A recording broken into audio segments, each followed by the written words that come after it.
Boa noite. Ela é uma das mais influentes intelectuais da vizinha Argentina. Crítica literária, seus artigos sobre a pós-modernidade e o papel do intelectual fizeram dela uma das poucas ensaístas de seu país conhecidas no meio acadêmico brasileiro. Ela defende que o Mercosul tornou-se algo fundamental tanto para o Brasil quanto para a Argentina. Professora da Universidade de Buenos Aires, já lecionou nos Estados Unidos e na Inglaterra. O Roda Viva recebe esta noite a escritora argentina Beatriz Sarlo, uma das mais importantes críticas culturais da América Latina. O Roda Viva começa dentro de instantes.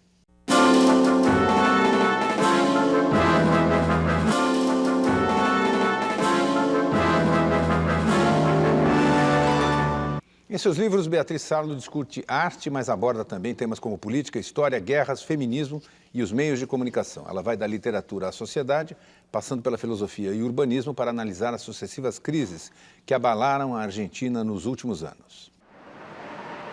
A escritora Beatriz Sarlo afirma que a autoestima da população foi abalada de maneira dramática e a crise atingiu dimensões culturais e morais que vão muito além da economia. A crise, segundo ela, destruiu o núcleo de identidade que permitia aos argentinos acesso a um mercado de trabalho que empregava quase todos, uma educação eficiente e direitos sociais. Beatriz Sarlo critica o conflito com a Inglaterra na Guerra das Malvinas, ao afirmar que foi uma demonstração de nacionalismo exagerado e serviu apenas para deixar a população alienada. Segundo sua análise, até a oposição acreditou que a guerra pudesse ajudar a derrubar o regime militar em caso de vitória. Atualmente, além de lecionar literatura na Universidade de Buenos Aires, Beatriz Sarlo é colunista do jornal Clarim e dirige a revista Punto de Vista, criada em 1978 para fazer oposição à ditadura militar argentina. Seu nome circula em ambientes acadêmicos brasileiros. Ela já escreveu sobre a influência da TV e do entretenimento de massa na sociedade argentina e sobre ícones da literatura, como Sarmiento, Borges e Cortázar.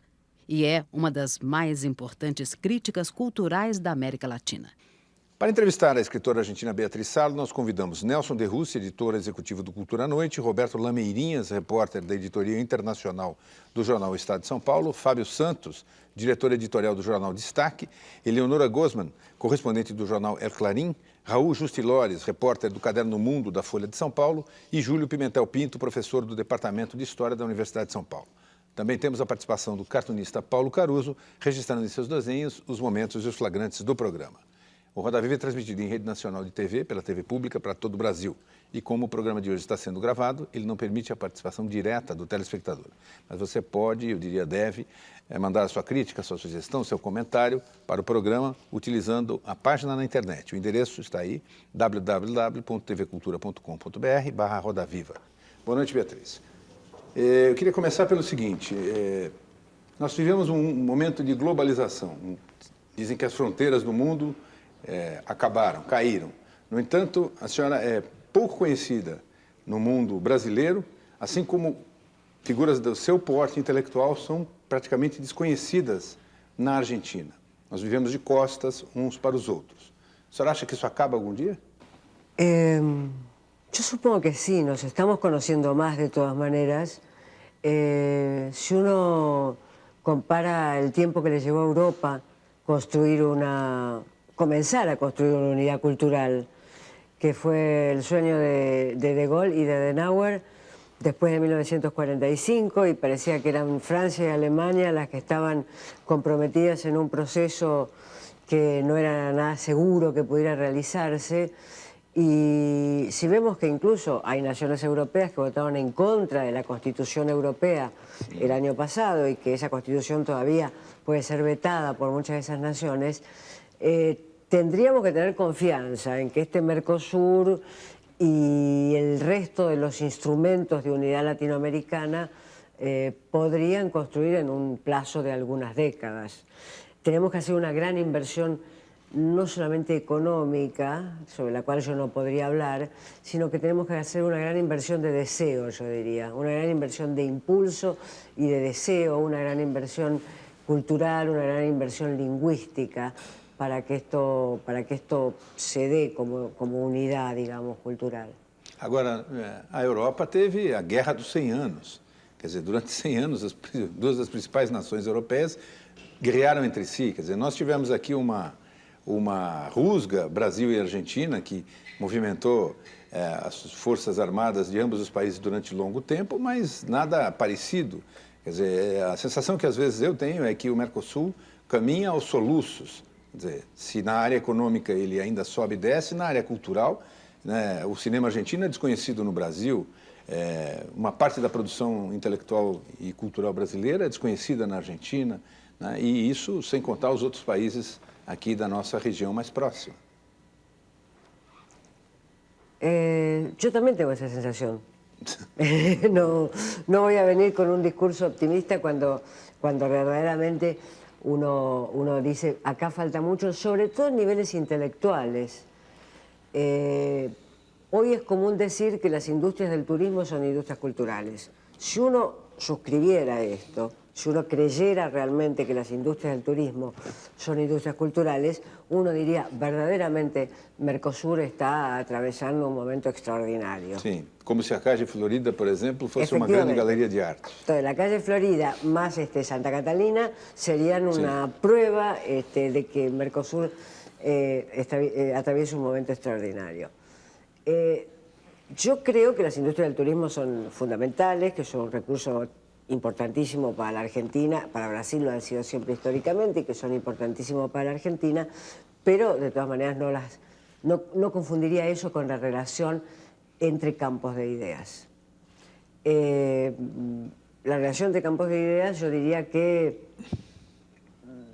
todavía hoy es una relación que está a nivel de universidades, pero en ese nivel, en el nivel de universidades y en el nivel académico, yo creo que es una relación que nunca fue más intensa. Es decir, por primera vez en los últimos, yo creo que desde el 84, desde la transición democrática en la Argentina, desde los grandes viajes de los presidentes brasileños a Argentina y los presidentes argentinos a Brasil, que se firmaron convenios universitarios, por primera vez las universidades de los dos países tienen una relación verdaderamente intensa y donde se nota en los convenios de cooperación, en las investigaciones, en las publicaciones conjuntas, en las traducciones.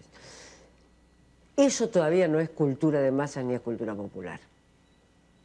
Y no me pregunte cuánto tiempo falta porque no se lo voy a poder decir. Senhora Beatriz, a senhora tem sido durante muito tempo uma crítica ferrenha do populismo. Nos últimos anos nós temos visto na América Latina, principalmente, uma efervescência, uma nova chegada de líderes esquerdistas e de líderes algumas vezes considerados populistas. O que a senhora pensa a respeito disso? Como a senhora vê, por exemplo, o presidente Hugo Chávez da Venezuela? Yo creo que durante algunas décadas, las décadas en las cuales los países del Cono Sur salieron de las dictaduras militares, Chile, Brasil, Uruguay, Argentina, que fueron las décadas del 80,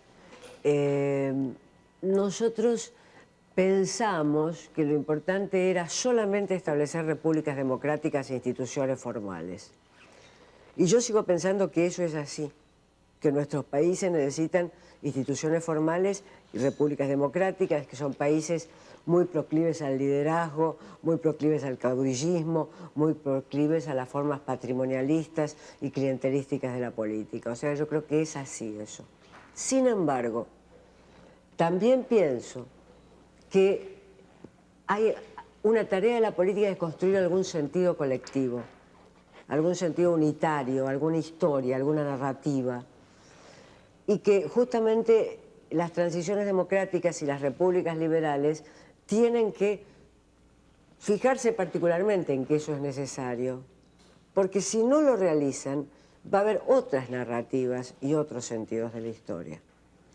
Entonces, el presidente Chávez, que tiene un desprecio profundo por las instituciones republicanas y que en ese sentido va a ser un obstáculo para la consolidación de una democracia en Venezuela, de todas maneras, lo que tiene es un discurso que explica.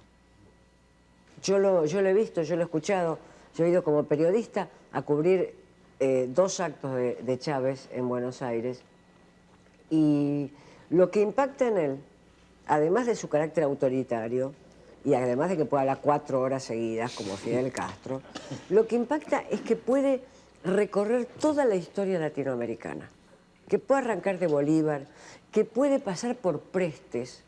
Yo hacía décadas, literalmente, que no escuchaba hablar de Prestes en un palco político, porque era una tradición que no era ni siquiera la mía, era más antigua que la mía. El Caballero de la Esperanza era más antigua que mi tradición política. Entonces, arrancaba por Bolívar, podía pasar por Prestes, podía pasar por Sandino, podía, por supuesto, Fidel, etcétera, y podía terminar con la Revolución Mexicana. Entonces, si bien esa narrativa no era una narrativa democrática, lo que uno podría decir es que le daba sentido. A esa gente que estaba en esa cancha de fútbol, que eran unas 20.000 o 30.000 personas y que escuchaban atentamente, les daba sentido. Es de los pocos líderes entonces que da sentido. Ahora, não me gusta sua política. Beatriz, você falou muito do Chaves, e de fato Chaves é o exemplo, digamos assim, mais extremo daquilo que o Roberto mencionou. Mas há outros líderes políticos hoje no governo na América do Sul que têm mais ou menos a mesma tendência com gradações menores. O próprio Kirchner tem também em si uma característica muito populista e não se pode dizer que esteja ajudando a desenvolver bastante as instituições democráticas argentinas. Eu gostaria de ouvi-la sobre o Kirchner e também sobre o exemplo de Morales e de Lula, que são também exemplos que estão aí nesse espectro em lugares diferentes desse espectro. Eu incluiria Bachelet, se pode falar algo. Como? Bachelet, Michelle Bachelet. De Chile, presidente do Chile.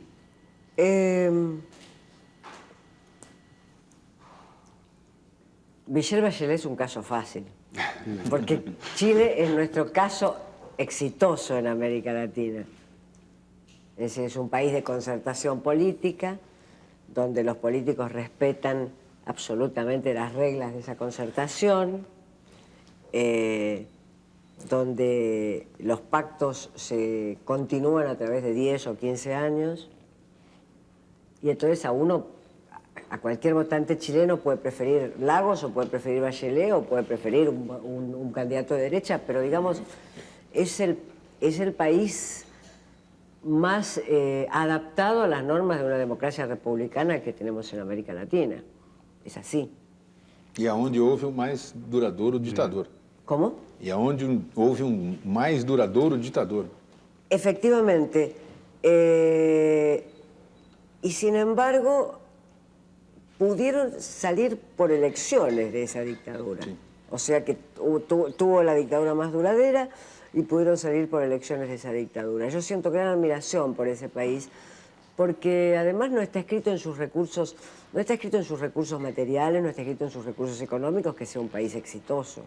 Chile es un país pequeño, es un país con recursos medidos, es un país que hay que usar mucha imaginación y por tanto uno siente admiración de que haya logrado lo que ha logrado. Beatriz. Só ela terminar, ela só falou da Michelle Bachelet. La cuestión de Evo Morales, yo la separaría de Kirchner. Yo separaría a Evo y a Kirchner. Todavía tenemos que hacer un juicio. Me parece que todavía tenemos que pensar a Evo Morales en el marco de una larguísima reivindicación cultural, racial, campesina, minera, obrera, boliviana. Es un caso muy específico, no podríamos pensarlo en los términos en que pensamos a la Argentina, en que pensamos a Uruguay, en que pensamos a Chile, en que pensamos a Brasil. Uno diría es un líder que por momentos es un líder vengador. Dice, me voy a vengar, le voy a cortar todo el petróleo a Brasil, voy a vengarme con el grande. Es un líder vengador, es un líder de un país chico que quiere vengarse con el país grande. Tiene ese elemento revulsivo de un líder vengador. Yo no sé qué posibilidades tiene Chávez de establecer un régimen, pero lo que sí me queda claro es Morales. que... Morales. Pero lo que sí me queda claro es que no responde al mismo perfil de Kirchner. Kirchner es un presidente que le ha tocado una situación excepcional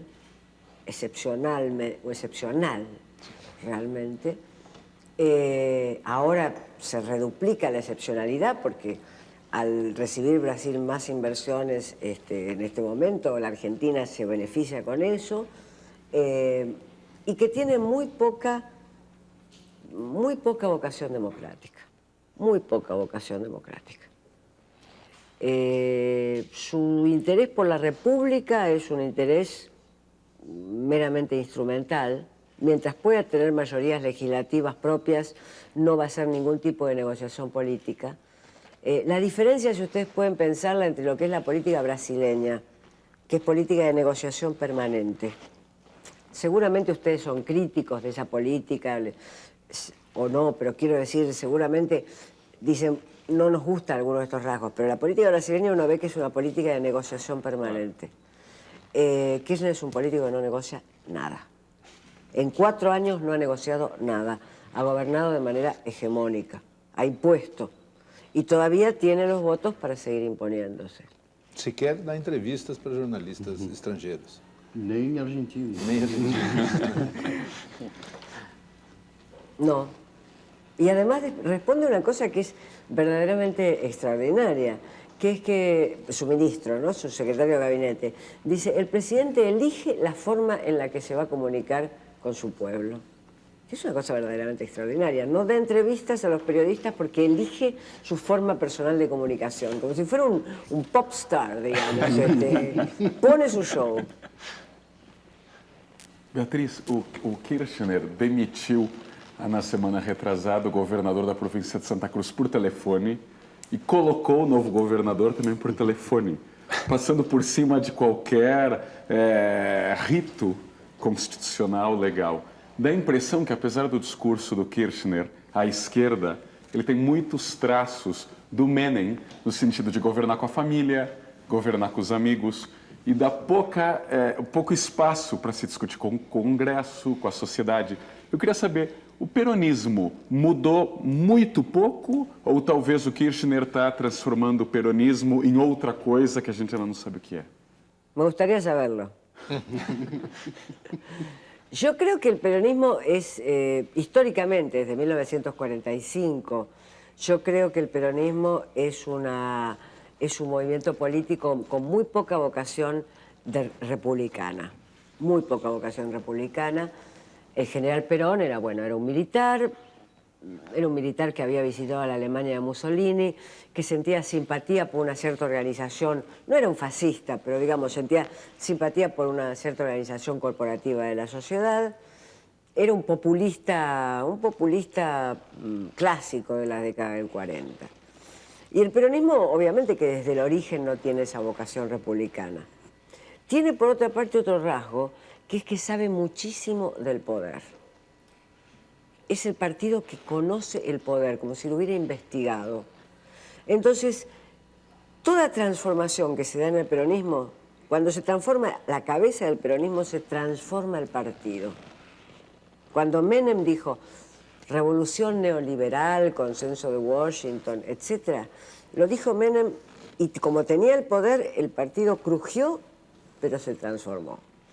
Cuando Kirchner llega y dice, bueno, damos vuelta a la página, desarrollismo, un tipo de neodistribución a la criolla, etc., también transformó el partido. Es un partido que sabe mucho de dónde está el poder y cómo se orienta. ¿Cómo se orienta? Sigue el poder como un girasol sigue al sol. Se orienta hacia el poder. Por eso sabe gobernar. Por eso el peronismo es el que ha gobernado exitosamente. El radicalismo no ha podido gobernar. Es un partido más respetable, con mejores ideas, de corte, a mi juicio, ideas más de centro-izquierda. No ha podido gobernar. No sabe de eso que es el poder. Entonces, eso de sacar y poner gobernadores por teléfono, como usted menciona, evidentemente es algo que a ellos no les resulta escandaloso. Una vez yo me encontré hace un año con un alto funcionario de este gobierno. Y entonces me dice, bueno, ¿cómo ven las cosas? ¿Cómo ves vos las cosas? Me pregunta. Y yo le digo esto que le estoy diciendo a usted. Y este alto funcionario me mira así y me dice, claro, a vos te importa, a mí no me importa. Fantástico. Beatriz, vamos fazer um rápido intervalo e nós voltamos num instante com Roda Viva, que hoje tem na plateia Mariano Vergara, cônsul adjunto da Argentina em São Paulo, Maria Rita Horikoshi, arquiteta, e Bruno Secom, jornalista. A gente volta já já.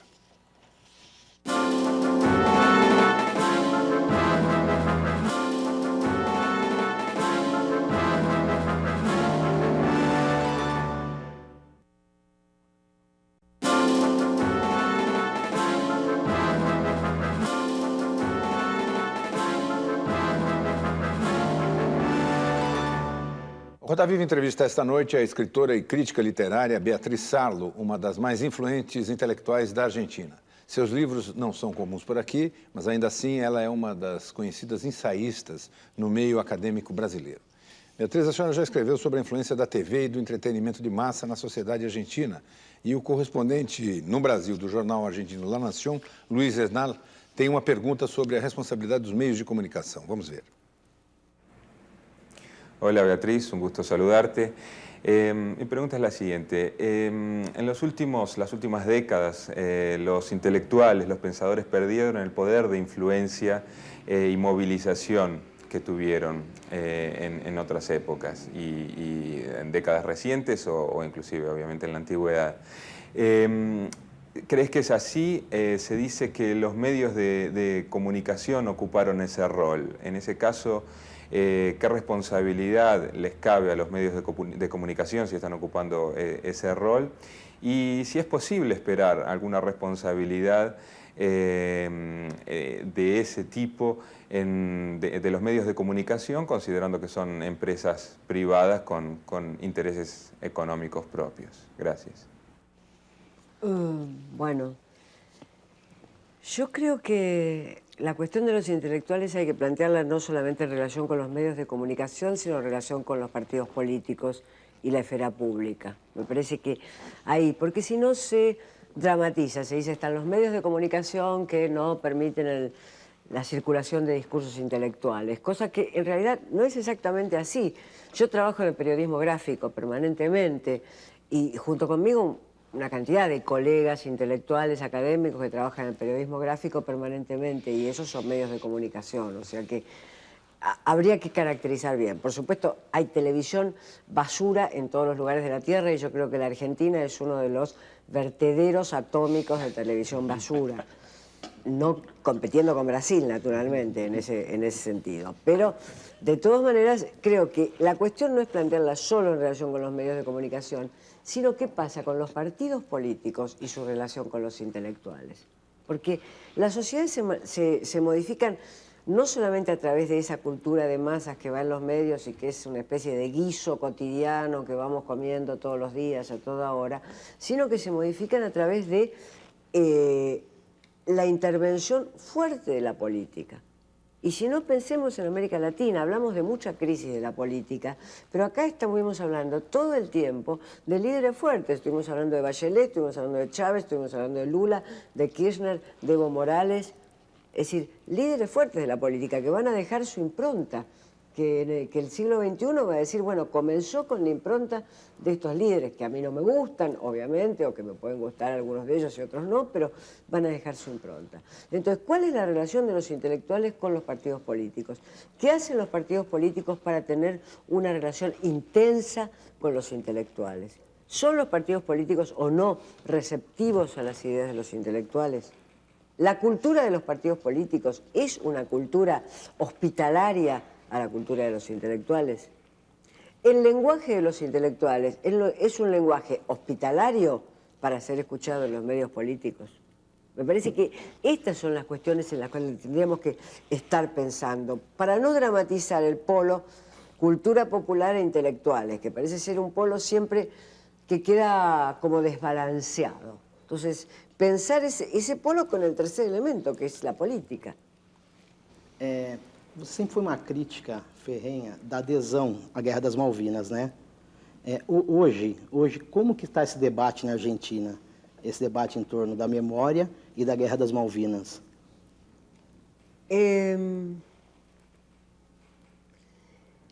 Personalmente creo que la Guerra de las Malvinas es un acontecimiento del cual va a haber que hacer dos balances. Uno ya está muy avanzado y es que fue una aventura de la dictadura militar, que sacrificó a 1.200, 1.400 jóvenes huyendo hacia adelante, en un momento en que ya se sabía perdida, huyendo hacia adelante. Fue la Guerra de las Malvinas, hubiera podido ser 2 años antes la guerra con Chile. O sea, la dictadura tenía como la idea de una fuga hacia adelante y esa fuga era territorial, digamos. Entonces, eso me parece que está claro, que está establecido la responsabilidad de la dictadura, una gestión desastrosa de la guerra, sin preparación, más el heroísmo de algunos jefes militares y de algunos oficiales, que obviamente siempre en una guerra hay jefes y oficiales heroicos. Este es un nivel. El otro nivel, que es el que no está hecho, a mi juicio, es la participación que tuvo, ideológica, simbólica, que tuvo la sociedad argentina en su conjunto en esa guerra. La sociedad argentina creyó en la guerra. Creyó, primero, que la guerra era un acto antiimperialista, que la dictadura se había convertido de la noche a la mañana, del 1 de abril al 2 de abril, Galtieri se había convertido, el dictador Galtieri se había convertido en un luchador antiimperialista. Y fue a la Plaza de Mayo y apoyó. O sea que tomó eso como una causa nacional. Todos, prácticamente, las organizaciones de derechos humanos, excepto Pérez Esquivel, el Premio Nobel de la Paz, Pérez Esquivel, excepto Pérez Esquivel, hasta las organizaciones de derechos humanos fueron a la plaza. Las madres de Plaza de Mayo fueron con un cartel que decía: los desaparecidos son argentinos, las Malvinas también. Es decir, apoyaban la cuestión. Entonces, esto es lo que todavía no puede ser dicho. Esto es lo que todavía tiene un nivel muy alto de tabú. Beatriz, yo te quería hacer una pregunta que está referida a esto de Malvinas y también está referido a Kirchner y está referido a la crisis que vivió la Argentina a partir del 2000.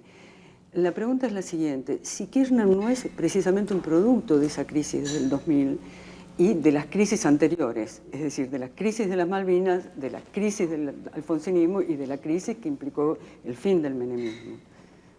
Es decir, si Kirchner de alguna manera no representa el presidente posible y si la sociedad argentina no refleja el encierro de la sociedad argentina sobre sí misma. Kirchner en realidad no era inevitable. Quiero decir, creo que fue lo mejor que pudo haber pasado. Por más que personalmente yo no soy kirchnerista, Kirchner fue lo mejor que pudo haber pasado. Porque cuando el presidente Duhalde, que gobernó extraordinariamente la transición, esto hay que reconocerlo, Duhalde es un hombre que no tiene ideológicamente mis simpatías, es un peronista histórico, más bien de derecha, digamos, o conservador culturalmente, pero la transición la gobernó extraordinariamente bien, extraordinariamente bien. Duhalde es el que recibió el país como si fuera un pan en llamas. Esos primeros días de enero del 2002, el país, la Argentina realmente estaba al borde de una disolución, y Duhalde es el que recibió ese país. De todas maneras, Duhalde no tenía a Kirchner como candidato. Si Duhalde prefería otros candidatos que ganaran las elecciones, otros candidatos. O sea, Kirchner no era inevitable. Kirchner sucedió. Lo que era inevitable, me parece, es que desde la crisis de 2001 el partido que fuera iba a ser, el gobierno que fuera iba a ser peronista. Nadie iba a entregar nuevamente el gobierno a un político que no fuera peronista. ¿Por qué? Porque la gente pensaba que el peronismo era el único partido o conglomerado que podía garantizar el gobierno. O sea que eso sí era inevitable. Ahora, no Kirchner, no. A senhora já escreveu que a memória é um campo de batalha. Os personagens que apareceram aqui até agora, Kirchner, Evo Morales, Chávez, evocam memórias estáticas, seja na figura do índio oprimido, historicamente oprimido, que Evo traz, Bolívar em Chávez e a tradição do peronismo em Kirchner. Há pouco, falando do lugar dos intelectuais hoje, a senhora também tratou dessa dificuldade deles se fazerem ouvir, se fazerem presentes. Como reagir a essa memória? Como lutar no campo de batalha para impedir que o passado pese demais se os intelectuais aparecem pouco, se estão desvinculados de partidos políticos, se a academia, as universidades têm dificuldade de se fazerem ouvir? Onde que esse intelectual pode atuar hoje em dia para mostrar que há outras memórias a serem resgatadas, que não precisamos nos conformar com aquelas que estão dadas pelos que gobernam? Yo creo que que esa pregunta no tiene una sola respuesta, pero voy a dar por lo menos dos grandes líneas de trabajo. La primera es que yo creo que los intelectuales y los académicos debemos esforzarnos en estar en los medios de comunicación. No sé si necesariamente en los medios de comunicación audiovisuales, pero sí en los medios de comunicación gráficos, que son abundantes, que hay en cada ciudad hay un medio de comunicación gráfico, en cada ciudad donde hay una universidad hay un medio de comunicación gráfico, hay radios, por otra parte, en cada ciudad donde hay una universidad hay radios, hay muchas universidades que tienen esos medios. O sea que tiene que haber un esfuerzo deliberado de la academia por colocar su discurso más allá de los límites de la academia. Tiene que ser deliberado, constante, tiene que ser como una gimnasia cotidiana. Todos los días uno se levanta y piensa, bueno, ¿cómo puedo hacer hoy para trascender los límites académicos? Esta es una cuestión.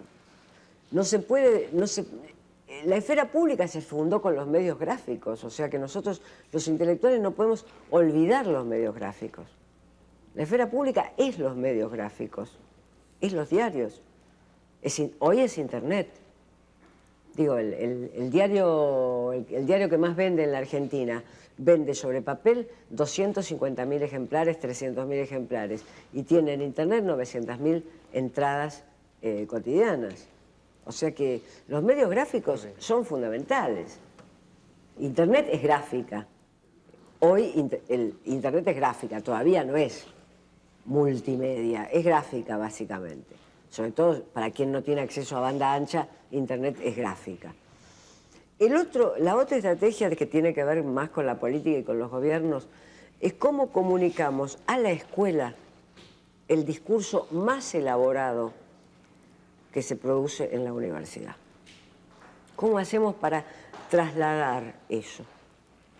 Para que los maestros y profesores de la escuela primaria y de la escuela secundaria estén recibiendo permanentemente el discurso más elaborado que se produce en la universidad. Si nosotros no tenemos eso en la cabeza, si nosotros incluso no tenemos los mejores profesores jóvenes de la universidad yendo a la escuela a enseñar, como sucede en Francia normalmente.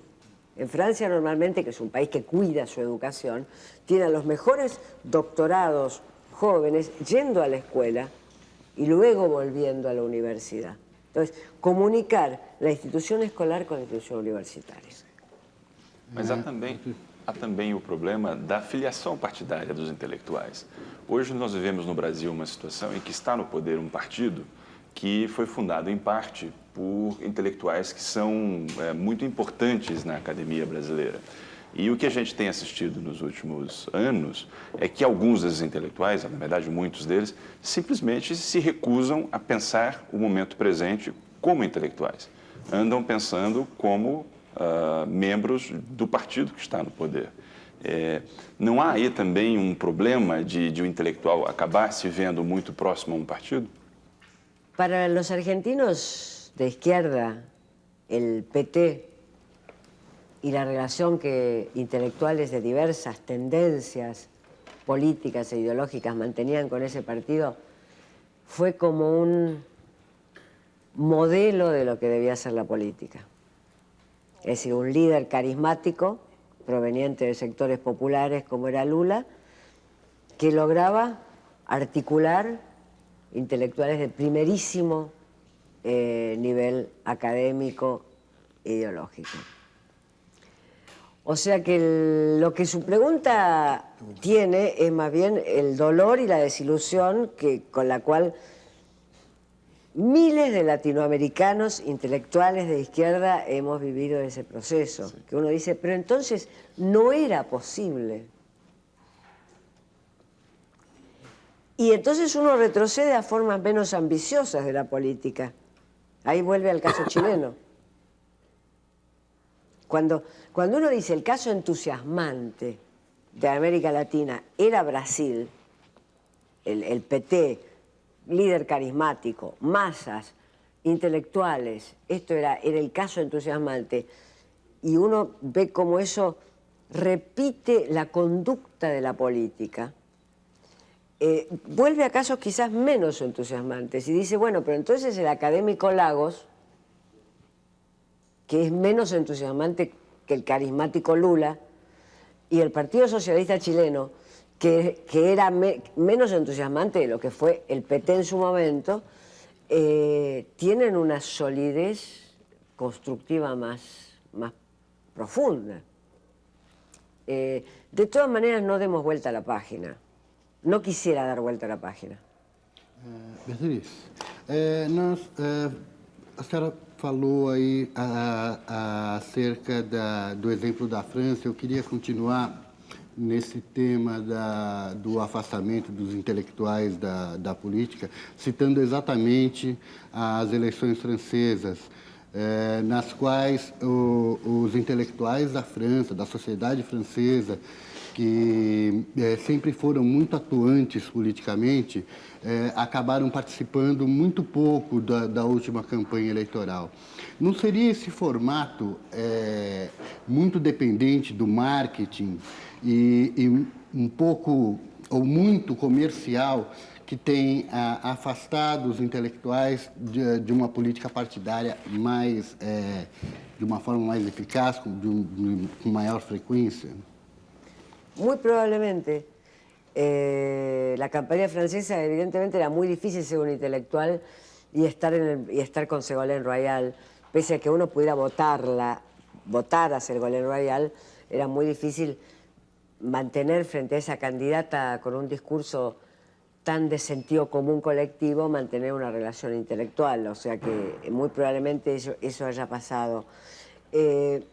Personalmente, en mi experiencia política, que fue una experiencia de los años 90, una experiencia política democrática, que fue una experiencia en los años 90, que fue toda la construcción del Frente Grande y el Frepaso, la competencia con los jefes de marketing político, entre intelectuales y jefes de marketing político, es espantosa.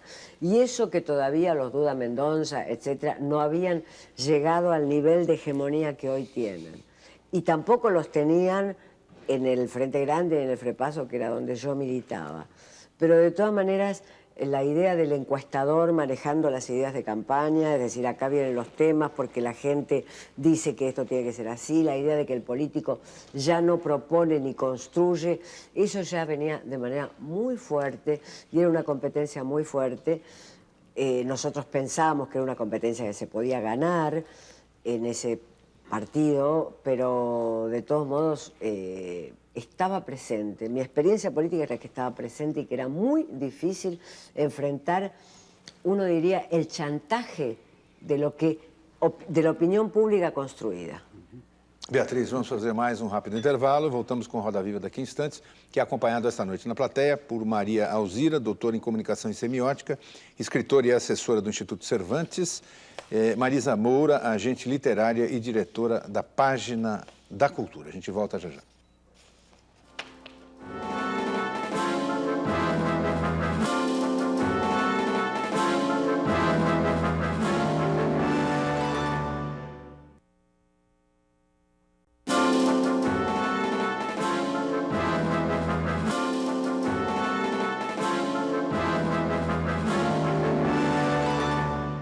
Você acompanha hoje no Roda Viva a entrevista com a escritora argentina Beatriz Sarlo. Beatriz, um dos temas que a senhora aborda nos seus escritos é a questão do feminismo.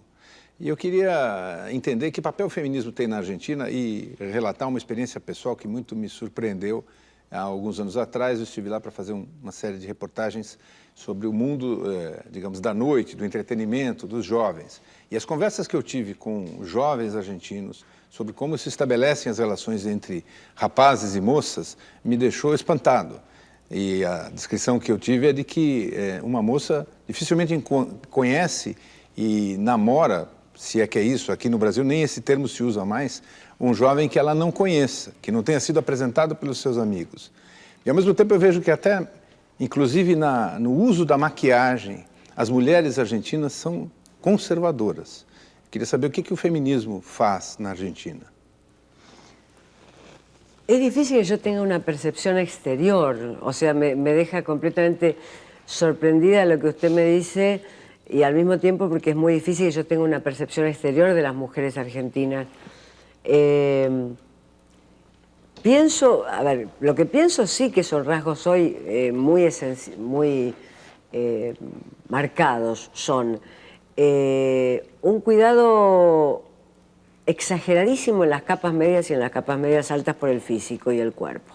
Pero de una forma, la Argentina es después de Estados Unidos y ahora ha superado a Brasil en operaciones, botox, intervenciones, etc. Esto, sin duda, capas medias y capas medias altas.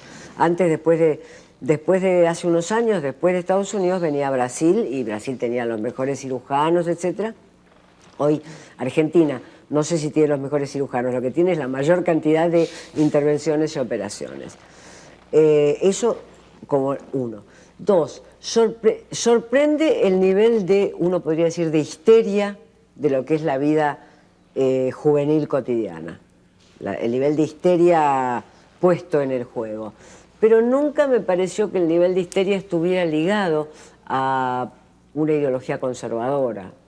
Pensé que más bien eran rasgos nacionales, o sea que es un poco difícil ser interrogado desde una cultura que es la de uno, ¿no? Es muy difícil responder a eso. Mas ainda assim, o que o feminismo faz lá?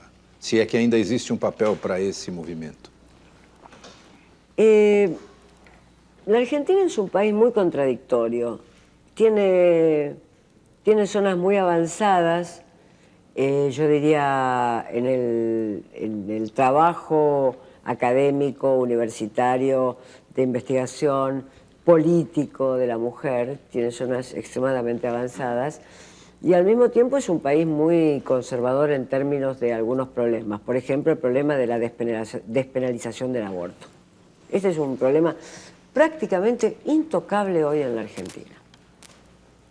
La Iglesia ha venido avanzando en los últimos 30 años de un modo tal, ha venido impregnando la ideología de un modo tal que uno podría decir que la despenalización del aborto ha retrocedido. Antes se hablaba de la liberación del aborto, ahora se habla de la despenalización del aborto. Bueno, esa despenalización ha retrocedido en los últimos 10 años a un punto que yo no aconsejaría hacer un plebiscito hoy. Diría, bueno, más bien esperemos a ver qué es lo que sucede con esta sociedad. O sea que es un país muy contradictorio en esos aspectos. Que a mí la despenalización del aborto me parece un rasgo fundamental. Me parece fundamental. Van a jueces abortos de mujeres violadas, van a jueces abortos de mujeres discapacitadas. O sea que uno dice, no puede ser que esto esté sucediendo cuando hace 20 años no sucedía.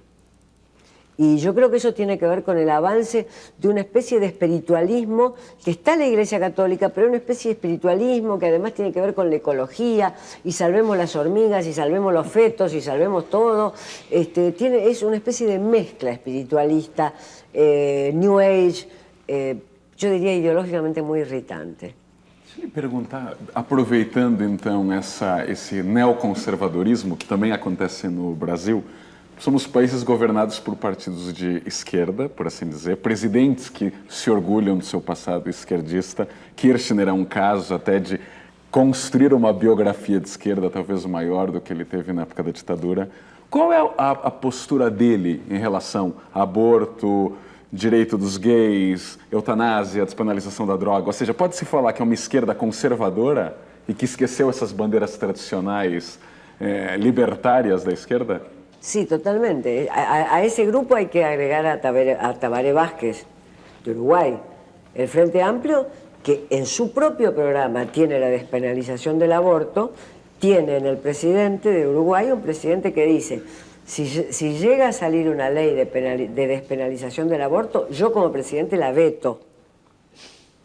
O sea que al grupo de una izquierda conservadora hay que agregar, nos olvidamos siempre de Uruguay acá en Mercosur y los uruguayos se enojan. Ahora no nos vamos a olvidar, entonces a la izquierda conservadora hay que agregarle el presidente de Uruguay. Efectivamente, yo creo que hay una izquierda culturalmente conservadora. Hugo Chávez comentou ontem, ao criar essa nova TV, TVs, que a TV vai ajudar a divulgar valores familiares e morais. Estamos diante de uma esquerda carola, beata? A revolução moralista. La cuestión ahí es que me resultaría difícil interpretar qué quiere decir eso en Venezuela.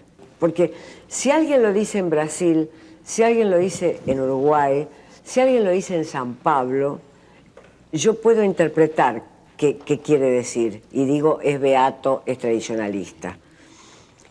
¿Qué querría decir en Venezuela? Donde no sé cómo está la violencia familiar, no sé cómo está el alcoholismo, el machismo, la violencia contra las mujeres.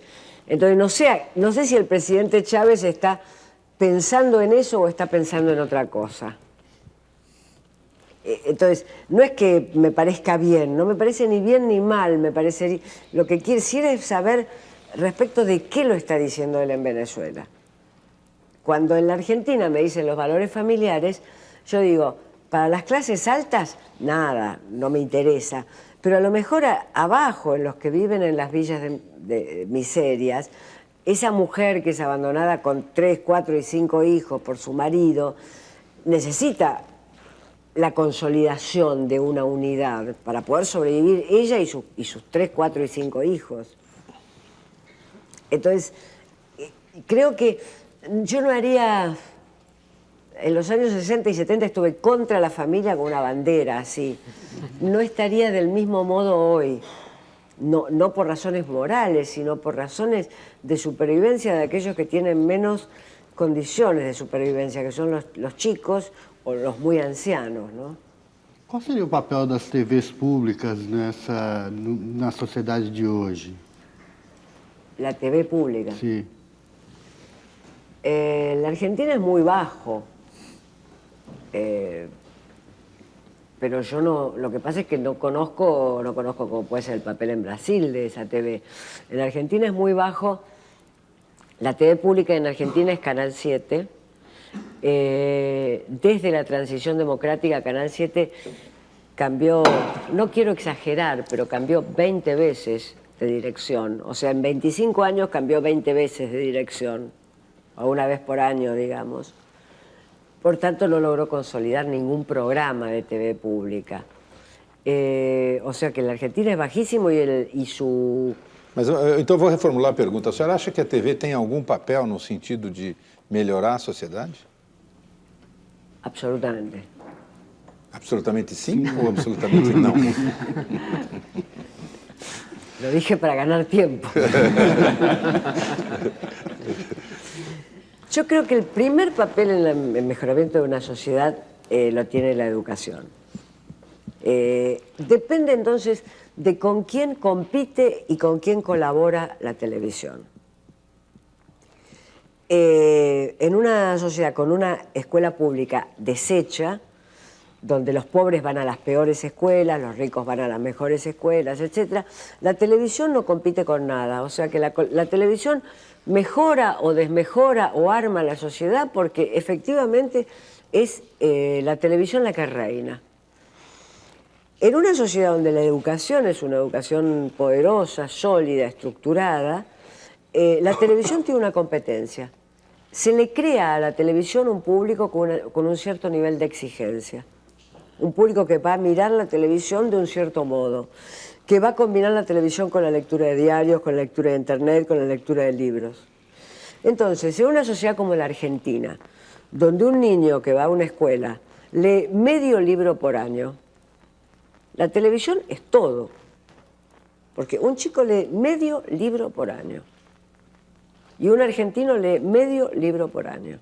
La televisión es todo. En una sociedad como México, donde un chico que va a la escuela lee 4 libros por año, la televisión tiene una competencia. Entonces, la televisión funciona respecto de la sociedad en la cual esa televisión está puesta. Incluso para ser criticada, para ser mejorada, para tener mejor público que la exija de otro modo.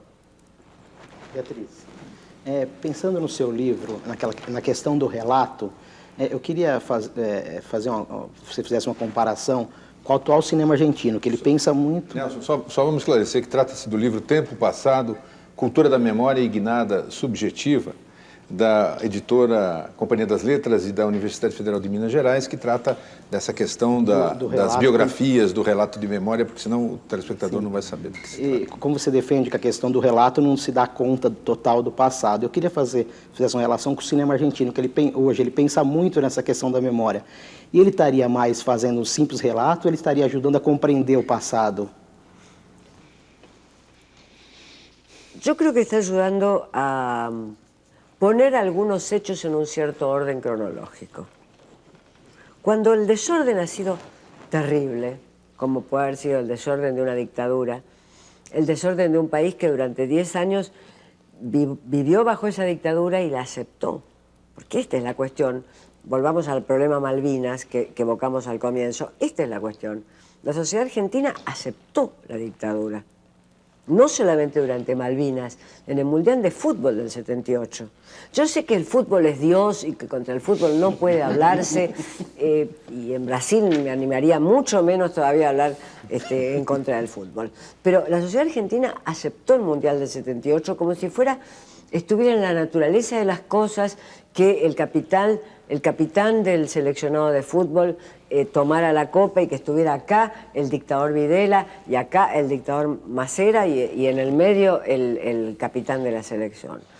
Entonces, lo que hizo el cine, lo que está haciendo el cine, es poner este desorden en un cierto orden. O sea, había un joven que estaba en una fábrica o en su escuela militando, vinieron, lo secuestraron y lo mataron. Si es una buena o una mala película, es una discusión que vamos a hacer después. Pero pone un cierto orden cronológico, yo diría, de responsabilidad en ese desorden. Há, porém, uma vantagem no cinema argentino, que só agora o cinema brasileiro começa a seguir, que é tratar do indivíduo, quer dizer, trata de histórias individuais e dessa forma consegue ser universalista, né? Enquanto que o cinema brasileiro, até bem pouco tempo atrás, tentava fazer um cinema historiográfico, um cinema sociológico, tentando abordar as questões muito amplamente, e aquilo só se tornava, de fato, interessante e compreensível para as pessoas que viviam e que tinham mais informação a respeito daquela realidade, que é um pouco o inverso do que está acontecendo com a historiografia, segundo o que a senhora aponta no seu livro. Quer dizer, há um privilégio do relato pessoal, né? E no caso da historiografia, me parece, não sei bem o caso da Argentina, mas no caso do Brasil, é que essa historiografia, esses relatos pessoais dos anos 70, do período da ditadura, acabaram ficando relatos muito presos às figuras que sobreviveram à ditadura, que foram alvos da repressão e sobreviveram à ditadura. Aqueles que, de alguma forma, apoiaram, se não participando diretamente da repressão, mas apoiavam ideologicamente a ditadura, ou aquele tipo de orientação que os governos militares imprimiram ao país, não são representados nesses relatos, né? E falta, portanto, uma historiografia acadêmica que represente essa época de uma maneira mais completa. Queria ouvi-la um pouco sobre essas duas questões. Sí, acá justamente en Brasil, en los años 80, Guillermo O'Donnell comenzó una investigación sobre lo que se llamó la cultura del miedo, que era justamente la forma en que esas personas que no eran parte de la represión, pero que se habían mantenido completamente neutrales frente a la dictadura, habían vivido los años de la dictadura. La cultura del miedo era la que permitía mantenerse en la esfera privada, la esfera hiperprivada, la familia, los hijos, el negocio, y entregar completamente la gestión de la esfera pública a la dictadura o a los militares. O'Donnell intentó un estudio comparativo entre Brasil y Argentina, después vio que el estudio comparativo era diferente, el caso argentino era verdaderamente el caso del miedo, y luego lo siguió en Estados Unidos. O sea que hubo un intento de estudiar lo que fue la vida cotidiana en esos primeros años de la dictadura. Yo creo que esa historia no se puede hacer como historia personal. No se puede hacer. Uno puede salir a la calle, buscar informantes orales y decirle, dígame usted por qué apoyó el Mundial de Fútbol, por qué apoyó las Malvinas, cómo se le ocurrió hacer esta locura. No se puede estudiar en forma personal. Yo creo que lo que hay que hacer es estudiarla en la forma en que está recogida en la prensa. La prensa tiene esa historia. La prensa tiene la noticia que cuando en 1979 se jugó el Juvenil de Tokio y Maradona jugó su primer partido internacional en el 79 en Tokio, los estudiantes secundarios de Buenos Aires salieron a festejar el triunfo argentino a la calle y estaban las madres de Plaza de Mayo haciendo una enorme cola que rodeaba toda una manzana porque estaba la Comisión Interamericana de la OEA recogiendo denuncias por derechos humanos en Buenos Aires. Y esos estudiantes secundarios se encontraron con estas mujeres y las hostilizaron. Ahora, no se puede ir a buscar a cada uno de esos estudiantes secundarios y decirle, usted tenía 17 años y porque Maradona hizo un gol en Tokio, usted hizo esto. Lo que tenemos es la noticia en los diarios. Ya con eso es suficiente. Esa historia se puede contar por la fuente gráfica y periodística audiovisual. Mas não se está contando, né? No se está contando. Esa historia es difícil de contar hoy, porque ¿cuántos años tienen los que en el 79 festejaron el Juvenil de Tokio? 40 e poucos. Es difícil de contar hoy. Isso não se dá exatamente como o Fábio estava falando, porque é muito mais fácil pictoricamente e muito mais agradável você pensar a história individual e contá-la do que contar a história do coletivo por meio dos meios gráficos, dos jornais, etc. Depende de la habilidad del historiador. Yo creo que un historiador hábil puede hacer una extraordinaria historia a través de los medios gráficos. Extraordinaria. Mi experiencia cada vez que he ido a medios gráficos, yo he reconstruido por medios gráficos, por ejemplo, el asesinato de Aramburu, he reconstruido la figura de Eva Perón desde su surgimiento. Cada vez que uno ha ido, cada vez que yo voy a medios gráficos a ver fotografías y textos, es que se puede hacer una historia extraordinaria. Depende de la destreza del historiador cultural. Yo no tengo tanta confianza en que alguien viene, me entrega una historia y eso es maravilloso en sí mismo. Muchas veces encuentro la fuente periodística, que es ya una buena fuente literaria, la fuente o la fuente fotográfica, que es ya una buena captación de la realidad. Si uno toma lo que son las fotos de Eva Perón, desde que tenía 17 años y llegó a Buenos Aires, hasta muerta en su cajón. Digamos, esa secuencia que son 16 años de fotografías, digamos, ella tiene una captación de la realidad extraordinaria, um poder de verdade extraordinário. Beatriz, vamos fazer mais um intervalo e voltamos com a entrevista de hoje, daqui a instantes, que é acompanhada na nossa plateia por Sueli Romaniv, professora do Instituto Cultural Hispânico, Bernardo Gurbanov, diretor-geral da editora e livraria Letra Viva, Ana Lúcia Trevisan Pellegrino, professora doutora em literatura espanhola e hispano-americana da Universidade Mackenzie, e Leonor Solano, professora de espanhol da Escola Internacional de Alphaville. A gente volta já já.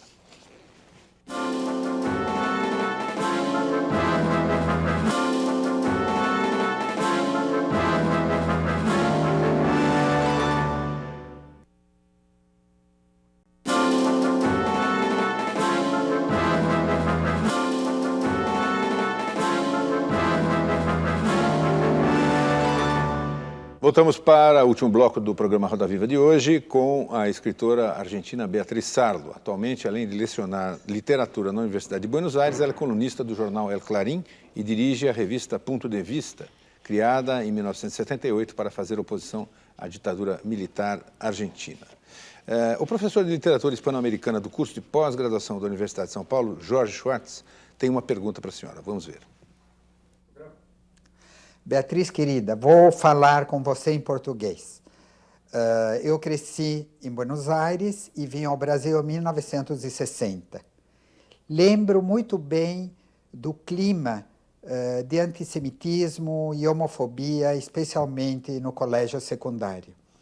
O teu livro, Tempo Passado, é uma grande reflexão sobre a intolerância, o caráter irracional da sociedade e a recuperação da história através da memória.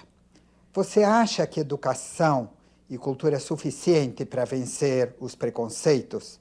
Eu falo isso por causa, inclusive, da República de Weimar e o que veio depois com a ascensão do nazismo. Veja que não foi por falta de alfabetização e de leituras. Tiene razón mi amigo Jorge Schwartz.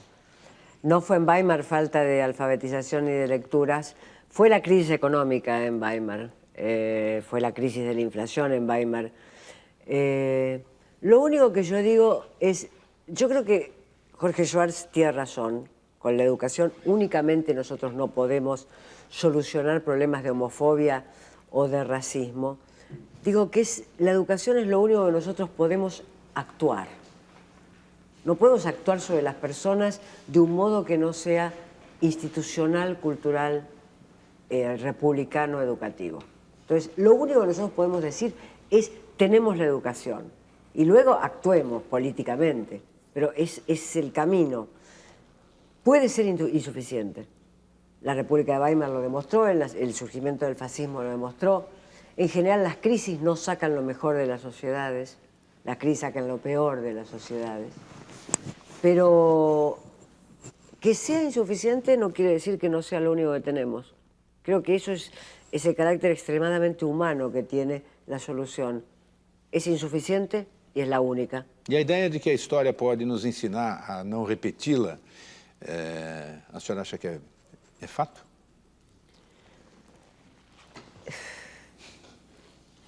Yo creo que la historia puede repetirse. No tengo una visión tan optimista. Las grandes catástrofes pueden volver a darse. Después de la guerra en Irak hace 10 años, no se pensaba que iba a haber otra guerra en Irak. Y hubo otra guerra en Irak. O sea que grandes catástrofes pueden volver a darse. Lo único que sabemos es que tenemos que actuar para evitarlas. Me parece que hay algo que decía Castoriadis, el reconocimiento de lo humano es la muerte, en el sentido de que reconocer que somos para la muerte nos pone en una dimensión moral y nos obliga a actuar moralmente. Todo lo que podemos hacer. 3. E a ficção hispano-americana atual? Durante 2 décadas, quase 3, a ficção tinha uma preocupação sistemática de fazer alusões, fazer referências diretas ao cenário político, ao cenário histórico, tentar recuperar essa história, construir identidade, etc. Aqueles escritores que não participavam desse movimento muitas vezes eram acidamente criticados, como Borges. Tardiamente foram recuperados. A senhora escreveu um livro sobre Borges, infelizmente não está publicado no Brasil, um escritor em Las Orijas, que realiza exatamente esse movimento. Tentar perceber que a história está lá, só que ela não aparece de forma ostensiva. Hoje, a ficção hispano-americana não tem mais essa preocupação regular de fazer alusões à história, ou construir identidade, ou se posicionar politicamente.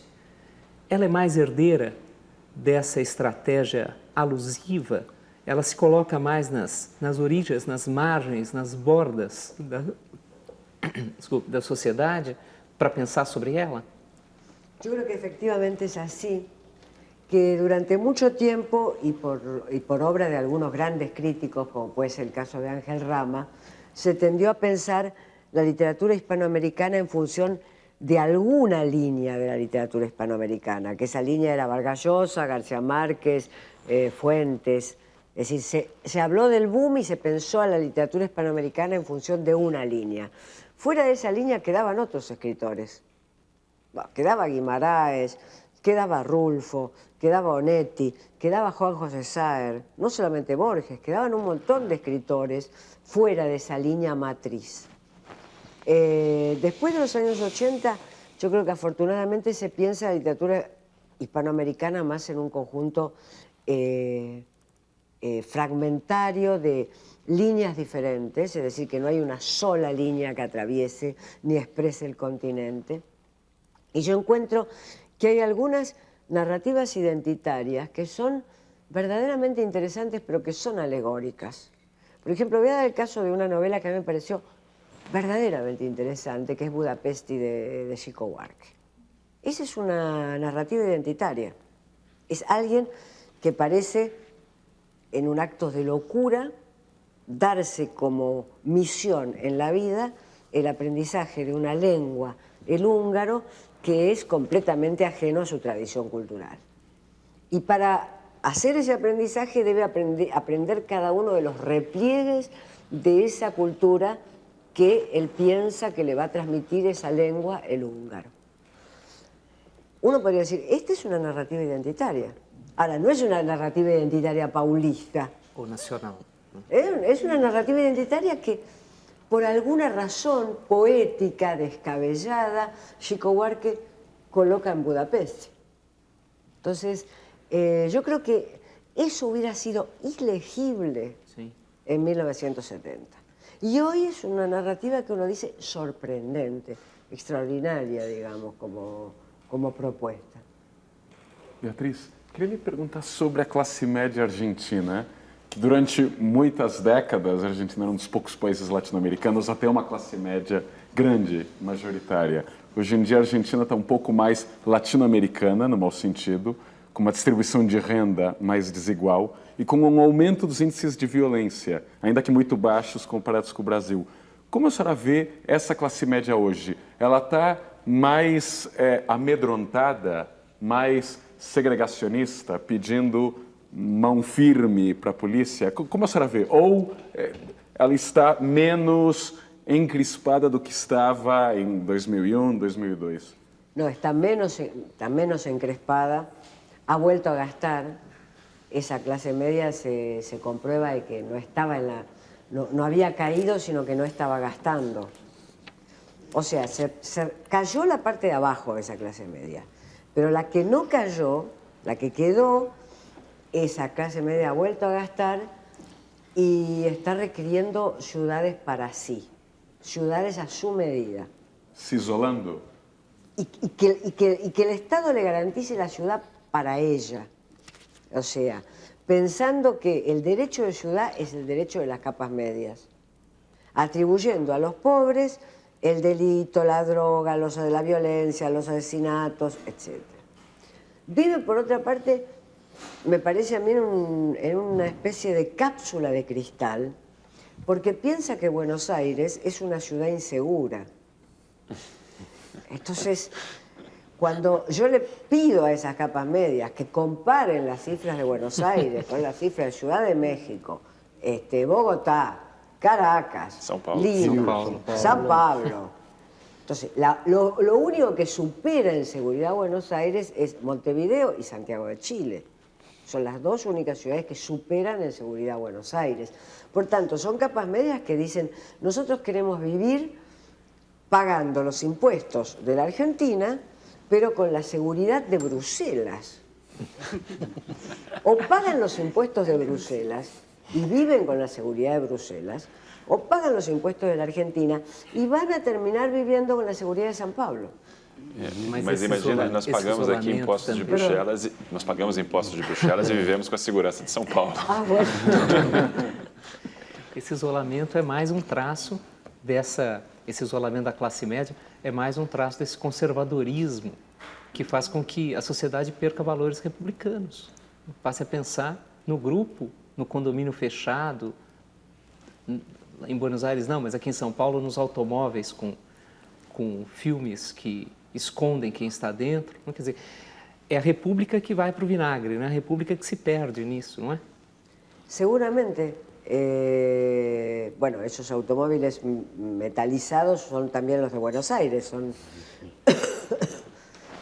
Yo creo que de todas maneras los sectores más inteligentes y más modernos de esas capas medias se están dando cuenta que huir de la ciudad a los condominios cerrados les implica una pérdida de calidad cultural muy fuerte. Hay una vuelta a la ciudad que es una vuelta corta, es decir, ha empezado hace poco tiempo, y tampoco es tumultuosa, pero ha empezado hace poco tiempo una especie de regreso, porque esa gente se da cuenta cuando sus hijos llegan a los 16, 17 años, que aunque tengan la universidad al lado del condominio, lo que no tienen es un campo de consumos culturales importante. Entonces yo creo que va a haber una reestabilización, una recuperación del urbano que pasó en Manhattan. En los años 80 Manhattan fue abandonada por los ricos y hoy Manhattan es de nuevo tomada por los ricos, Beatriz, por favor. Sí, disculpa. Quería hacerte una pregunta referida a la política de las empresas editoras de libros en la Argentina, inclusive en Brasil también y en el resto del mundo. En este sentido, uno ve una proliferación de títulos, una enorme cantidad de títulos, y uno supone, yo como lectora, que no todos esos títulos tendrán muchos lectores. Entonces, ¿cómo se entiende ese fenómeno? Esta historia de publicar títulos y sacar permanentemente nuevos títulos de libros que no van a ser leídos finalmente, o van a ser leídos por sectores muy, muy limitados, ¿no? Yo no soy una experta en eso. Puedo decir en el caso argentino que, dejando de lado las editoriales grandes, a las editoriales pequeñas hoy les es sencillo producir. Cosa que me parece bien que eso suceda porque las editoriales pequeñas son las que pueden traer novedades estéticas, ideológicas al mercado. Es decir, toman libros más arriesgados, libros de gente más joven, libros de gente desconocida, libros más arriesgados. Yo diría que hoy en la Argentina hay 10, 15 editoriales pequeñas que toman riesgo al editar, y a veces con subsidios del Estado, otras veces sin esos subsidios, y que diversifican el mercado. Las editoriales grandes yo creo que tienen que tener una masa de producción mensual.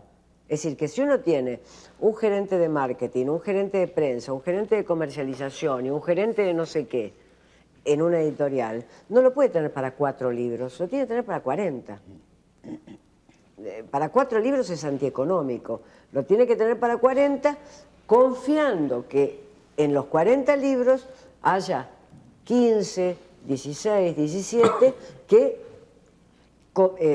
compensen la inversión de los 40. Pero no se puede tener una gran máquina editorial como, digamos, Planeta o Santillana o Alfaguara. No se pueden tener esas grandes máquinas editoriales para 4 libros. No se puede tener 4 gerentes para hacer 4 libros mensuales. Si uno tiene 4 gerentes, tiene que hacer 40 libros mensuales. La pregunta que te hago entonces, perdón, es si eso no va en desmedro de la calidad de lo que se ofrece, de la oferta. Yo creo que no, en el sentido siguiente. Si uno toma el año en que se publicó Madame Bovary, hay un estudio hecho, por eso digo Madame Bovary. El año que se publicó Madame Bovary, salieron decenas de novelas completamente idiotas. Y Madame Bovary. O sea que não. Beatriz, nosso tempo está acabando, eu queria fazer uma última pergunta e a resposta poderia ser muito longa, obviamente terá que ser curta. Falou-se aqui, a senhora falou de várias questões em que não há, do seu ponto de vista, uma posição muito otimista, mas cética ou realista, às vezes uma coisa, para mim, são sinônimos. No que a senhora é otimista? Em que campos? Sim.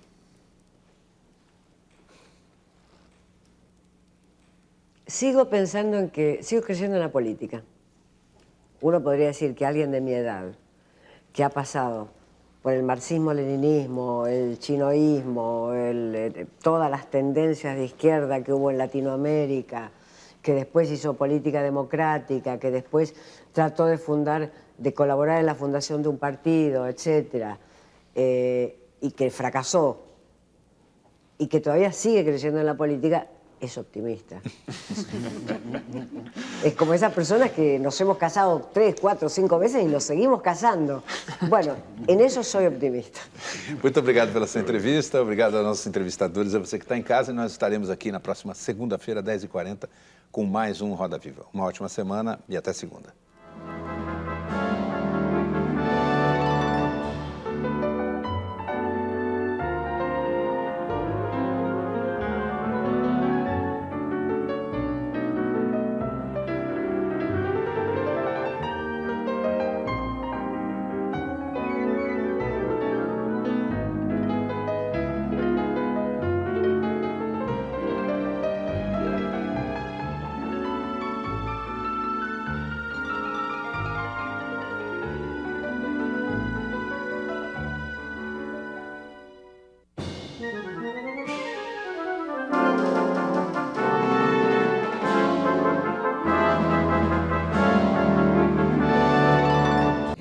Thank you.